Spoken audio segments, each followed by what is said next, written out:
মাত্র কয়েক সেকেন্ডেই শিকার শেষ। কিন্তু আপনি কি জানেন এই দুই শিকারী পাখির নাম কি? একজন ঠোঁট দিয়ে আর অন্যজন শক্তিশালী নখর দিয়ে মুহূর্তেই মাছ ধরে ফেলে।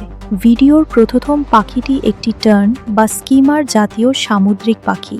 এটি সমুদ্রের ঢেউয়ের খুব কাছ দিয়ে উড়ে বেড়ায় এবং সুযোগ পেলেই পানির ওপর থেকে ঠোঁট দিয়ে মুহূর্তের মধ্যেই ছোট মাছ তুলে নেয়। আর দ্বিতীয় পাখিটি হল সমুদ্র ঈগল, সি ঈগল।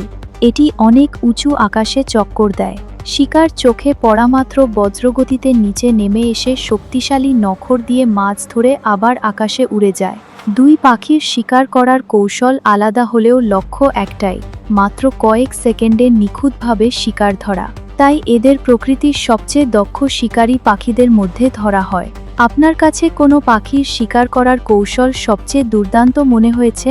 কমেন্টে জানিয়ে দিন।